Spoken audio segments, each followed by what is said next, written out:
માથીની લખેલી સુવાર્તા એનો 1 અધ્યાય અને 18 થી 25 વચન આપણે જે વાંચ્યા, અને અહીંયા એક પિતાના વિશે લખવામાં આવ્યું છે ને એ આપણે જોવા માંગીએ છીએ. માતૃદિન જ્યારે ઉજવ્યો અને ત્યારે ડિસ્ટ્રિક્ટ મહિલા મંડળના પ્રમુખ આપણી મધ્ય આવ્યા હતા અને એમણે માતાના સંદર્ભમાં જે વચન આપ્યું હતું એમાં મરિયમના વિશે એમણે ઘણી બધી વાત કરી હતી, ઈસુ ખ્રિસ્તના મા મરિયમ, અને એ સંદર્ભમાં એ બધી બાબતો એમણે જણાવી હતી. અને આજે પિતૃદિન ઉજવીએ છીએ ત્યારે પિતાના સંદર્ભમાં અને એટલા માટે યુસફના જીવનમાંથી આપણે કેટલીક બાબતો સમજવા માંગીએ છીએ જે સામાન્ય રીતે યુસફને બહુ અવગણવામાં આવે છે, એમના વિશે બહુ વાત કરવામાં આવતી નથી અને પ્રભુના વચનમાં પણ એમના વિશે કંઈ ખાસ બહુ લખવામાં આવ્યું નથી.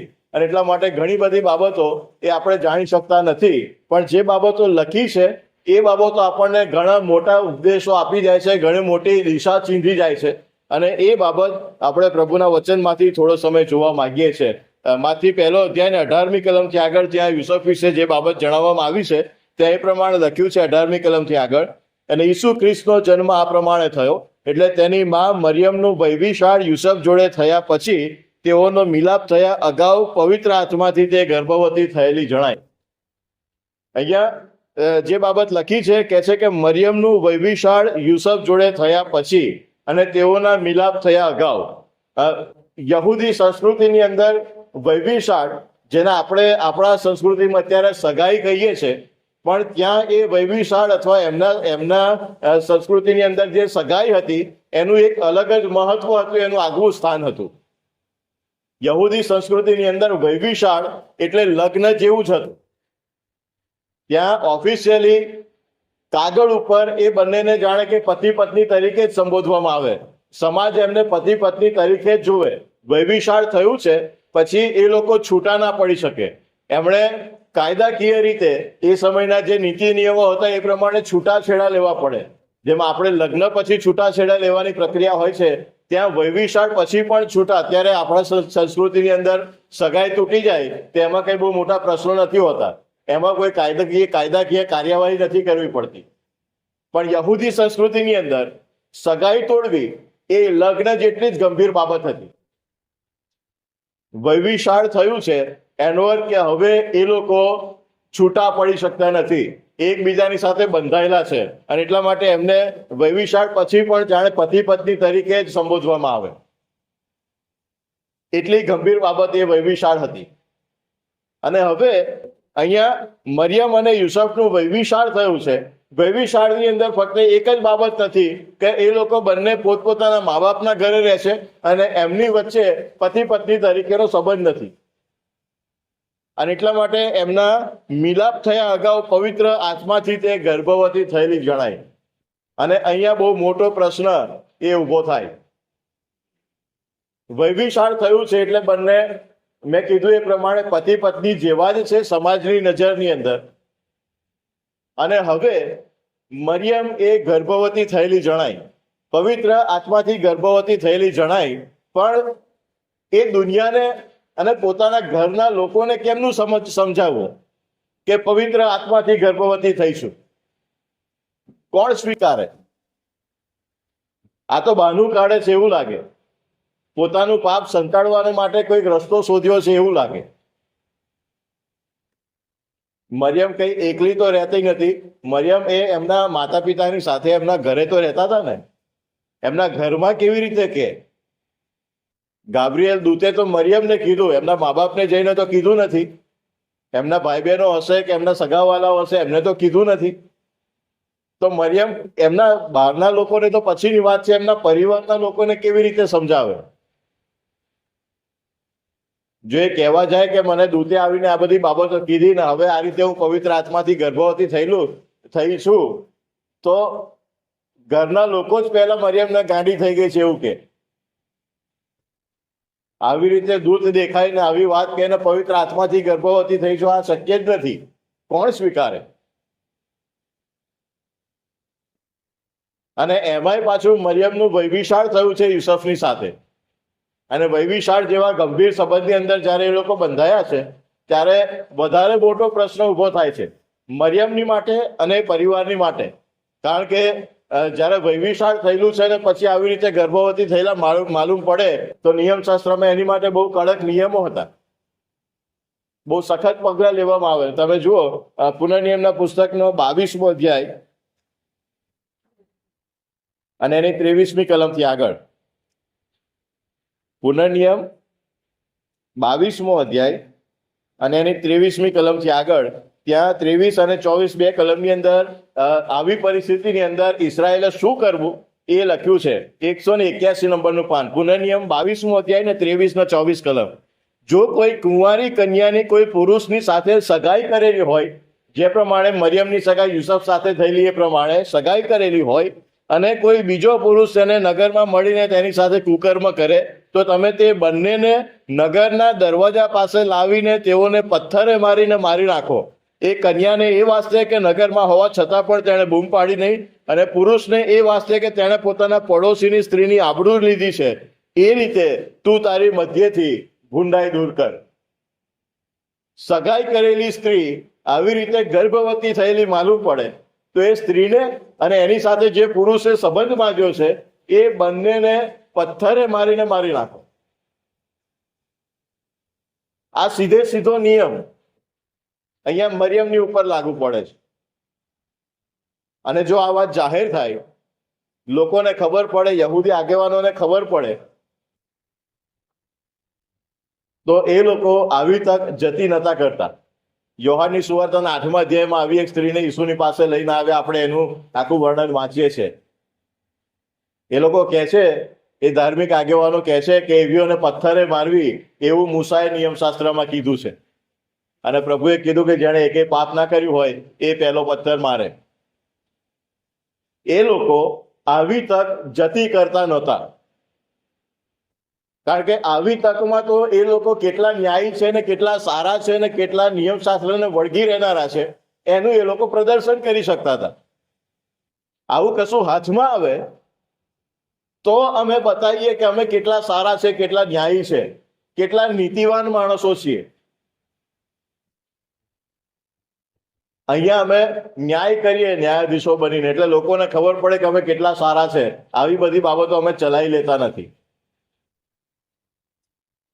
અને એવી સંસ્કૃતિની અંદર એવી વિચારધારા વાળા લોકો અને એવી વિચારધારા વાળી ધાર્મિકતાની અંદર આ યુસફ એ કંઈક વિપરીત કરવાનું ધારે છે, એનાથી કંઈક ઊંધું અલગ જ કરવાનું ધારે છે, અને આ નીતિવાન હોવાનું, ન્યાયી હોવાની જે વ્યાખ્યા છે એને બદલી કાઢે. યુસફ અહીંયા શું કરે છે? 19મી કલમની અંદર, અને તેનો પતિ, અહીંયા જો યુસફને પતિ તરીકે સંબોધવામાં આવે છે. હજુ લગ્ન નથી થયા, વૈવિશાળ થયું છે, તેમ છતાં યુસફ એ મરિયમનો પતિ છે એવું સંબોધવામાં આવે છે, કારણ કે વૈવિશાળ એ લગ્ન જેટલી જ ગંભીર બાબત હતી. અને તેનો પતિ યુસફ જે નીતિમાન માણસ હતો, તેણે તેનું ઉઘાડી રીતે અપમાન કરવા ન ચાહતા તેને ગુપ્ત રીતે મૂકી દેવાનું ધાર્યું. યુસફની પાસે બહુ સરસ તક હતી. પોતે કેટલો ન્યાયી છે, કેટલો સારો છે, કેટલો નીતિવાન માણસ છે, અનીતિને ચલાવી લેતો નથી, સાખી લેતો નથી, નિયમશાસ્ત્રને પાળનારો માણસ છે, એવું જાહેર કરવાની આ એક બહુ સરસ તક હતી. અને અત્યારે આપણા સમાજની અંદર પણ, આપણી મંડળીઓમાં પણ આવી તક હાથમાં આવે તો આપણે કોઈ જતી ના કરીએ.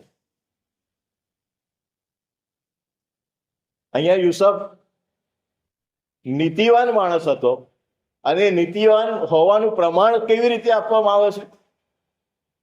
તેણે મરિયમનું ઉઘાડી રીતે અપમાન કરવા ન ચાહતા તેને ગુપ્ત રીતે મૂકી દેવાનું ધાર્યું.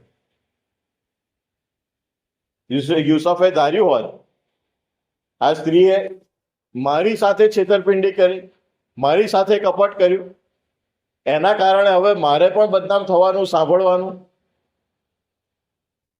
હું એને છોડીશ નહીં. નિયમશાસ્ત્ર પ્રમાણે એનો ન્યાય કરાવડાવીશ, એને ખુલ્લી પાડી દઈશ, બધાને ખબર પડી જાય કે આ સ્ત્રી કેવી છે, એના સંસ્કાર કેવા છે, એનું જીવન કેવું છે, એને જાહેર કરી દઈશ. યુસફ એવું કરી શક્યો હોત. એને હું ન્યાય સભામાં લઈ જઈશ, એનો ન્યાય કરાવડાવીશ, એની સાથે જાહેરમાં લીગલી છૂટાછેડા લઈશ, અને નિયમશાસ્ત્ર પ્રમાણે પથ્થરે મારવાની વાત. જોકે રોમન સામ્રાજ્ય એ સમય હતું, અને રોમન સામ્રાજ્યમાં આવી રીતે યહૂદી લોકો પોતાની ઈચ્છાથી કોઈને આવી શિક્ષા ના કરી શકે. રોમન કાયદાની વિરુદ્ધની બાબત હતી, પણ રોમન કાયદા પ્રમાણે પણ કશું ને કશું એને નુકસાન કરાવી શક્યા હોત, અથવા તો સમાજમાં આવી રીતે એને એના જીવનને એ આખી બાબતને ખુલ્લી પાડીને એને આખી જિંદગી અપમાનિત જીવન જીવવાને માટે છોડી દીધી હોત. મરણ કરતા જીવન વધારે ખરાબ બની જાય એવી પરિસ્થિતિ. અને યુસુફ એ બધું જ કરી શક્યા હોત. ધાર્મિકતાના નામે, નીતિના નામે, નિયમશાસ્ત્રના નામે, દેવના વચન ને દેવના કાયદાના નામે, બીજી કોઈ રીતે કે બીજી કોઈ બાબતનો કે પરિબળોનો ઉપયોગ નતો કરવાનો. ઈશ્વરના વચનનો ઉપયોગ કરીને આ બધું કરવાનું હતું. ઈશ્વરનું વચન મને આવું કરવાનો અધિકાર આપે છે એટલે હું કરું છું, એવું કરી કહીને કરવાનું હતું. પણ એનાથી વિરુદ્ધ એમનું નીતિમાન હોવાનું પ્રમાણ પ્રભુનું વચન બાઇબલ આપણને કંઈક અલગ બતાવે છે. ગુપ્ત રીતે મૂકી દેવાનું ધાર્યું, ઉઘાડી રીતે અપમાન કરવા ન ચાહતા, ગુપ્ત રીતે મૂકી દેવાનું ધાર્યું. આપણે કેટલા આવું કરવાનો વિચાર કરીએ? જ્યારે આપણા હાથમાં કોઈ બાબત આવે, આવું કશું આપણને મળે મંડળીઓની અંદર, તો આપણે કેટલા આ યુસુફની જેમ નીતિમાન હોવાનું પ્રમાણ આપીએ છીએ? કશુંક હાથમાં આવવું જોઈએ, જાહેર કરતા વાર ના લાગે. અત્યારે તો સોશિયલ મીડિયામાં એટલું તરત બધું ફરતું થઈ જાય કે આંખના પલકારામાં આખી દુનિયાને ખબર પડી જાય. આ માણસ આવો છે, આ વ્યક્તિ આવી છે, આ ભાઈ આવા છે, આ બેન આવા છે, એમણે આવું કર્યું છે, આવું જીવન છે. અને એવું કરીને આપણે ન્યાયી છે, આપણે સારા છે, આપણે નીતિમાન છે એવો આપણને સંતોષ થાય છે, બીજાને નીચા પાડીને, બીજાને ખુલ્લા પાડીને. બીજાના અપમાનમાં આપણે આપણું માન શોધીએ છીએ. અહીંયા ધાર્મિકતાના ઢોંગ કરનાર જે હતા આગેવાનો, ધાર્મિક આગેવાનો, મેં યોહાન 8ની વાત કરી હમણાં, આવું જ કરતા હતા. અમારું કામ તો ન્યાય કરવાનું છે. આ સ્ત્રી વ્યભિચાર કરતા જ પકડાય છે અને એવીઓને પથ્થરે મારવી જોઈએ. નિયમશાસ્ત્ર કહે છે, મૂસા કહે છે કે આવું કરો, અને એટલે અમે એવું કરીએ છીએ. એવું કરવા દ્વારા અમે પોતાને ન્યાયી, પોતાને સારા બતાવીએ છીએ, પોતાને ધાર્મિક બતાવીએ છીએ, ઈશ્વરના વચનને પાળનારા બતાવીએ છીએ. અને એવી હોડ આપણી મંડળીઓમાં, આજના ખ્રિસ્તી લોકોમાં આપણે જોઈએ છીએ.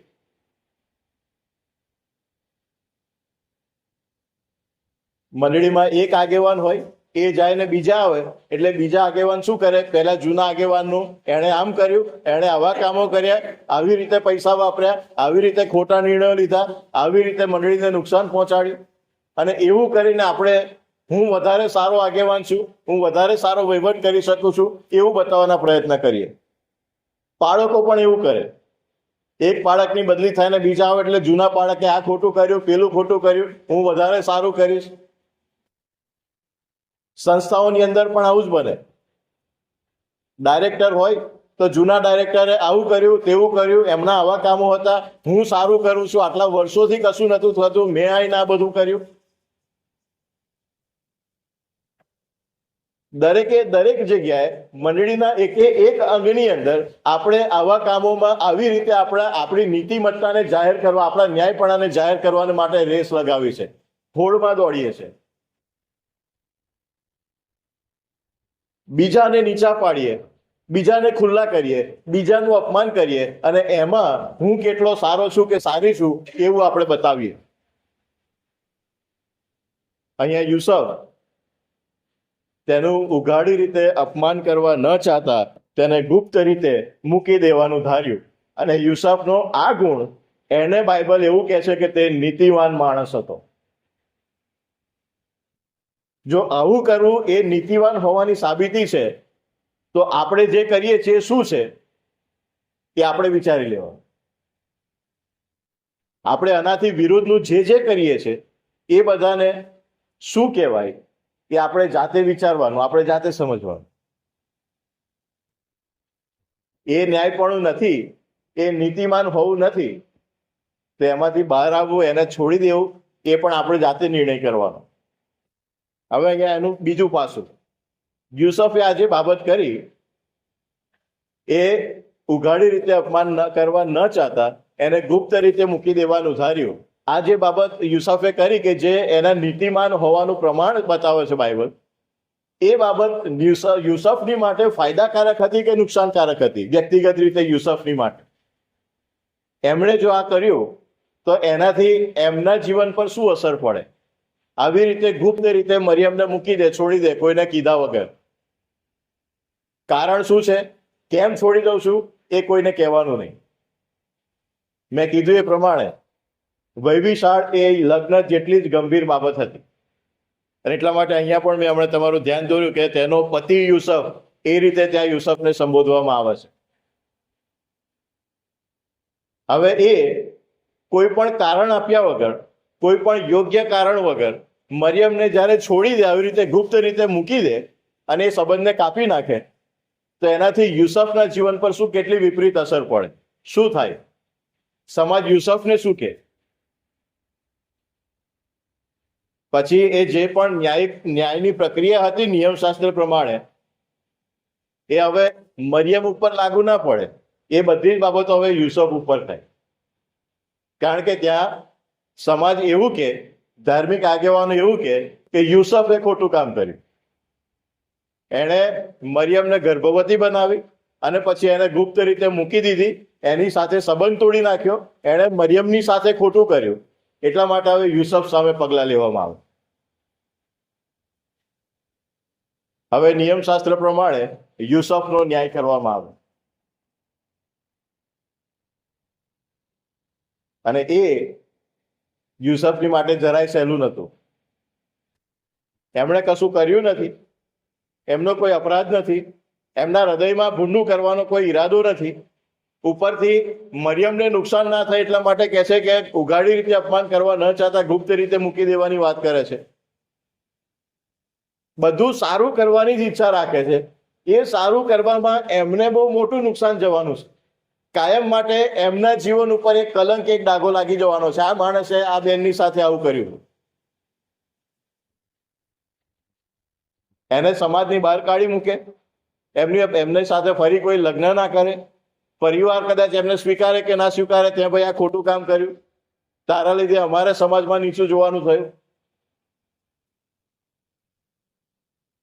એમનું જીવન, એમનું આખું ભવિષ્ય એ અહીંયા મુશ્કેલીમાં મુકાઈ જાય છે.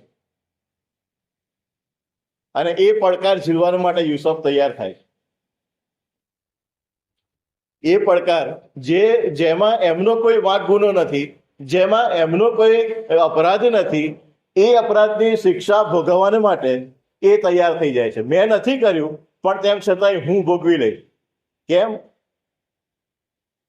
કેમ કે હું નીતિવાન માણસ છું. એ નીતિવાન માણસ છે અને એટલા માટે એ ગુપ્ત રીતે મૂકી દેવાનું પસંદ કરે છે. એના જે પણ પરિણામો આવશે એ હું ભોગવી લઈશ. આપણામાંથી કેટલા બીજાનું ભોગવી લેવાના માટે તૈયાર થાય? મંડળીમાં મારા ભાઈને કે મારી બહેનને નુકસાન ના થાય, એમને ખુલ્લા પાડવાની જગ્યાએ ગુપ્ત રાખવાનું આપણે પસંદ કરીએ અને એના લીધે આપણને જે નુકસાન થાય, કેટલા જણ વેઠી લેવાને માટે, ભોગવી લેવાને માટે તૈયાર થાય? કોણ ઊભા થાય? મારે શું લેવા દેવા? મેં થોડું ખોટું કામ કર્યું છે તો હું ભોગવું? મને કેમ નુકસાન થાય? મારે શું કરવા વેઠવાનું? જેણે કર્યું છે એ ભોગવે. એમને જાહેર પાડો, એમને ખુલ્લા પાડો, એમનો ન્યાય કરો. શા માટે મારી સામે આંગળીઓ ચીંધવામાં આવે? અને એવું કરવા દ્વારા આપણે ન્યાયી બનીએ, આપણે સારા છીએ એવું બતાવીએ. યુસુફ કેટલી મોટી કિંમત ચૂકવવા તૈયાર થાય.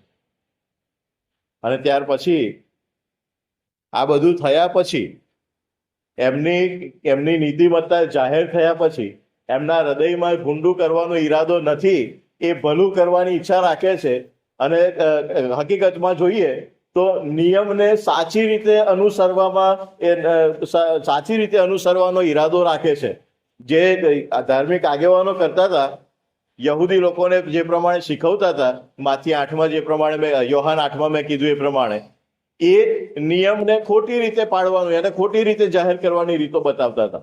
અને પ્રભુએ માથીની સુવાર્તામાં જ 5મા અધ્યાયથી આગળ પહાડ પરના ભાષણમાં એ નિયમો અને આજ્ઞાઓ આપ્યા, એના સાચા અર્થ શું છે, કયા અર્થમાં આપ્યા, અને તમે એને કેવી રીતે ખોટી રીતે સમજી બેઠા છો અને ખોટી રીતે એને પાડો છો, એ બધું સમજાવ્યું. પણ અહીંયા યુસફ એ દેવના નિયમને સાચા અર્થમાં સમજે છે, અને સાચા અર્થમાં એને કેવી રીતે પાડી શકાય એ પોતાના જીવન દ્વારા અને પોતાના નિર્ણય દ્વારા ત્યાં જાહેર કરે છે. અને એવું કરે છે, એના પછી ઈશ્વર એ યુસફને મદદ કરે છે. ત્યાં આગળ જે આપણે બાબતો જોઈએ છે 20મી કલમથી આગળ, પણ એ સંબંધિત એ વિચારતો હતો, એટલામાં પ્રભુના દૂતે તેને સ્વપ્નમાં દર્શન દઈને કહ્યું કે ઓ યુસફ, દાઉદના દીકરા, તારી પત્ની મરિયમને તેડી લાવવાને બીમાં. અહીંયા પણ મરિયમને એને પત્ની તરીકે સંબોધે છે. આગળ યુસફને મરિયમના પતિ તરીકે સંબોધ્યો, અહીંયા મરિયમને યુસફની પત્ની તરીકે સંબોધે છે. હજુ વૈભિષાળ જ થયું છે, લગ્ન નથી થયા, તેમ છતાંય રાઈટ, તારી પત્ની મરિયમને તેડી લાવવાને બીમાં, કેમ કે તેને જે ગર્ભ રહેલો છે તે પવિત્ર આત્માથી છે, અને તેને દીકરો થશે ને તું તેનું નામ ઈસુ પાડશે, કેમ કે જે પોતાના લોકને તેઓના પાપથી તારશે તે એ જ છે. હવે એ બધું એ માટે થયું કે પ્રભુએ પ્રબોધકની મારફતે જે કહ્યું હતું તે પૂરું થાય. એટલે જુઓ, કુંવારી ગર્ભવતી થશે ને તેને દીકરો થશે ને તેઓ તેનું નામ ઇમાનુએલ પાડશે, જેનો અર્થ એ છે કે દેવ આપણી સાથે.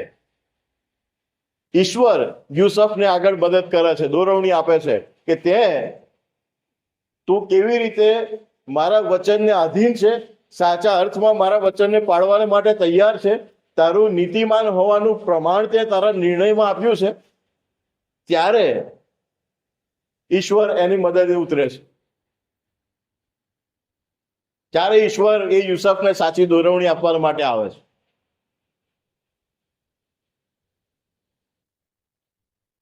આપણા ખોટા નિર્ણયોમાં આપણે ઈશ્વરની દોરવણી, દેવના આત્માની દોરવણી ત્યાં કરી રહ્યા છે, એવું કેટલી બધી વખત જાહેર કરી દઈએ. યુસફે જે કર્યું એનાથી વિરુદ્ધના કામો કરીએ અને પોતાને ન્યાયી બતાવીએ, અને એ બધું પવિત્ર આત્માની પ્રેરણાથી, પવિત્ર આત્માના સામર્થ્યથી થઈ રહ્યું છે એવું આપણે બતાવીએ છીએ. જ્યારે સાચી નીતિમત્તા, જ્યારે સાચું ન્યાયપણું આપણે પસંદ કરીએ છીએ, ત્યારે દેવના આત્માની દોરવણી આપણી પાસે આવે છે. ત્યારે ઈશ્વર આપણી સાથે આવી રીતે વાત કરે છે અને આપણા રસ્તાને સીધો કરે છે. અને આ રસ્તા પર ચાલવાનું સહેલું તો નહોતું જ યુસફની માટે. પત્ની જે લગ્ન પહેલા ગર્ભવતી થઈ છે એને તેડીને લાવવાની છે. સમાજ શું કહેશે, કેમનું કરવાનું છે, ને કેવી રીતે આ બધું મેનેજ થશે ને શક્ય બનશે, કશું ખબર નથી. પણ ઈશ્વરે કીધું છે તો મારે એમાં આગળ વધવાનું છે. અને ત્યાં પછી જે છેલ્લું કામ યુસફ ત્યાં જે બાબત કરે છે 24મી કલમની અંદર, ત્યારે યુસફે ઊંઘમાંથી ઉઠીને જેમ પ્રભુના દૂતે તેને આજ્ઞા આપી હતી તેમ કર્યું.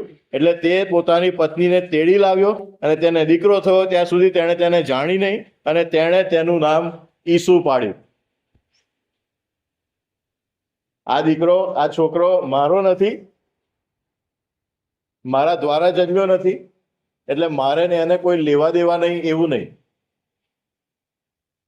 તેણે તેનું નામ ઈસુ પાડ્યું. યહૂદી સંસ્કૃતિમાં એ બાપનો અધિકાર હતો, બાપ એના દીકરાને નામ આપે.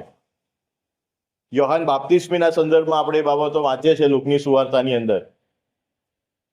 જખારિયાએ યોહાનને નામ આપ્યું, કારણ કે દેવના આત્માએ એ બાબત જખારિયાને કહી હતી. ત્યાં સુધી લોકો કહે છે કે તારા કુટુંબમાં, તારા પરિવારમાં કોઈનું આવું નામ નથી, પણ જખારિયા કહે છે આ નામ મેં આપ્યું છે કારણ કે ઈશ્વરે મને એ નામ બતાવ્યું છે.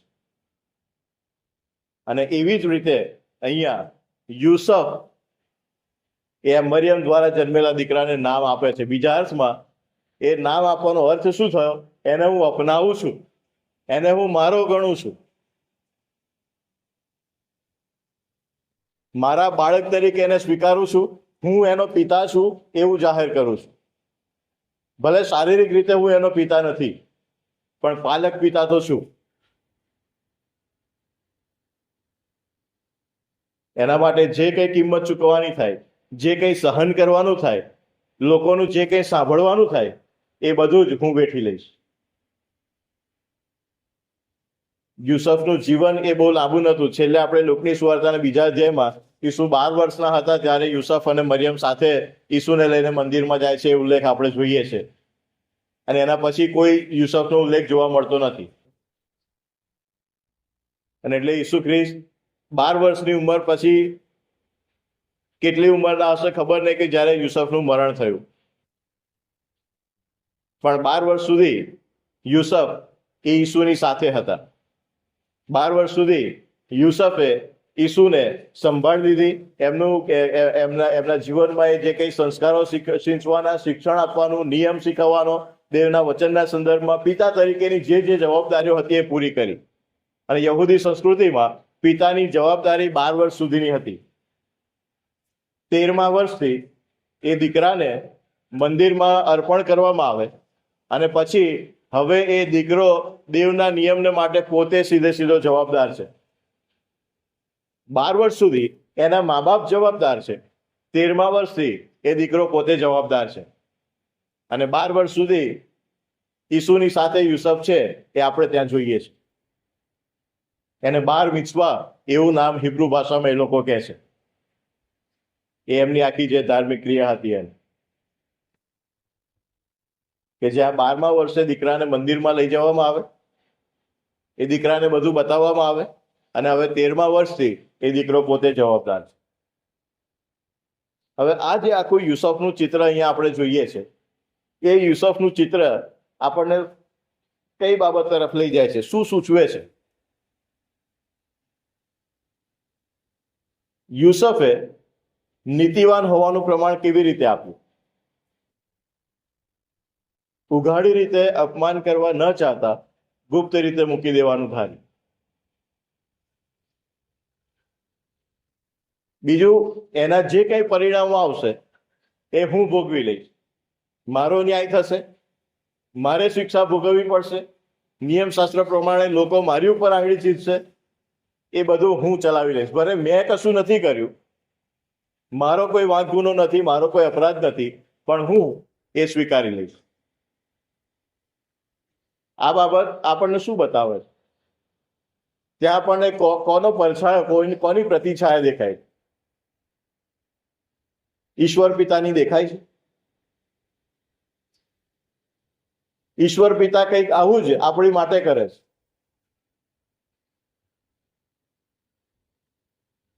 આપણે એમના નથી, પાપના કારણે આપણે એમનાથી છૂટા પડી ગયા છે. હવે આપણે એમના દુશ્મનો બન્યા છે પાપના કારણે, પણ તેમ છતાંય એ આપણને અપનાવવાને માટે તૈયાર થાય છે. જેમ યુસફ ઈસુને અપનાવે છે ને એમનું નામ આપે છે, એ પ્રમાણે ઈશ્વર પિતા આપણને અપનાવે છે, આપણને એમના બાળકો, એમના વારસદારો બનાવે છે, આપણને એમનું નામ આપે છે, અબ્બા બાપ કહીને પુકારવાનો અધિકાર આપે છે. એટલા માટે આપણે હંમેશા પ્રાર્થના કરીએ છીએ, ઓ આકાશમાં અમારા બાપ. આપણા લીધે નહીં, પણ બાપે આપણને સ્વીકાર્યા એના કારણે. અને યુસફના કૃત્યમાં ઈશ્વરના પ્રેમનો પડછાયો આપણને દેખાય છે. એક બાપ એ આવી રીતે અપનાવી શકે છે, આવી રીતે પ્રેમ કરી શકે છે, આવી રીતે એમનું નામ આપી શકે છે, ભલે લાયક હોઈએ કે ના હોઈએ. અને આ યુસફની માફક, ભલે યુસફનો કોઈ વાંક ગુનો નથી, પણ ભોગવવાનું તો યુસફને જ થાય. આંગળી તો યુસફની સામે જ ચીંધાય, પથ્થર તો યુસફની ઉપર જ ફેંકાય. યુસફ એની માટે તૈયાર થાય છે. અને એવી જ બાબત વધસ્તંભ ઉપર આપણી માટે કરવામાં આવે છે. ભલે આપણો અપરાધ છે, પણ ઉઘાડી રીતે આપણું અપમાન કરવામાં નથી આવતો. આપણા પાપોને ખ્રિસ્તના રક્તમાં ઢાંકી દેવામાં આવે. ત્યાં દેવનું ન્યાયપણું દેખાય છે, ત્યાં દેવની નીતિમત્તા દેખાય છે. ત્યાં દેવનો પ્રેમ દેખાય છે. આપણને ઢાંકવામાં આવે છે અને આપણા પાપોની જે શિક્ષા હતી, જે પથ્થર આપણી ઉપર ફેંકાવા જોઈતા હતા, એ ભલે એમણે કશું નથી કર્યું, પણ વધસ્તંભ એ ઉંચકે છે. આંગળી એમની તરફ સીધવામાં આવે છે, એમના મોં પર થૂકવામાં આવે છે અને લાફા તમાચા મારવામાં આવે છે. બધું જ એ એમની ઉપર લે છે, એટલા માટે કે આપણી સામે આંગળી ના ચીંધાય, આપણી ઉપર પથ્થર ના ફેંકાય. એ ઈશ્વર પિતાનો પ્રેમ, એ ઈશ્વર પિતાનું ન્યાયપણું આવી રીતે પ્રદર્શિત થાય છે. અને એ પિતાનું ન્યાયપણું, એ પિતાનો પ્રેમ, એ પિતાની નીતિમત્તા એ યુસુફના જીવનમાં એ એમના કૃત્ય દ્વારા, એમના નિર્ણય દ્વારા પ્રગટ કરે છે. પ્રશ્ન આપણી માટે છે કે આપણે આમાંનું કેટલું કરીએ છીએ. આપણા સગા બાળકોને માટે હોય કે મંડળીમાં આપણે કોઈની માટે એવા ફાધરલી ફિગર બની શકતા હોય, કોની માટે આપણે આવું કરવા તૈયાર થઈએ છીએ, આવી રીતે માફ કરવા, આવી રીતે બીજાની માટે પોતે પથ્થર ખાવા, પોતે અપમાન સહન કરવા, બીજાનું ગુપ્ત રાખવા, બીજાનું ઢાંકી દેવા, કેટલા તૈયાર થઈ ગયો?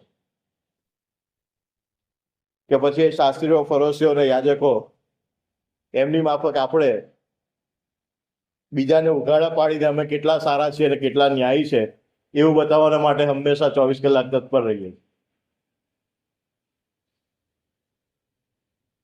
આપણામાંના કેટલા આપણા આકાશમાંના પિતાના જેવા બનવા તૈયાર થઈએ છે કે જેમનો પરછાયો પૃથ્વી ઉપર યુસુફ જે ઈસુના પિતા બનવા તૈયાર થાય છે એમના જીવનમાં દેખાય છે? જો નથી દેખાતું તો આપણી મંડળીઓને માટે, આપણા જીવનોને માટે આ બહુ મોટો પડકાર છે. આપણે કેવી રીતે નીતિમાન બનીશું પિતા તરીકે, મંડળીઓની અંદર, સમાજની અંદર, આપણા ઘરોની અંદર?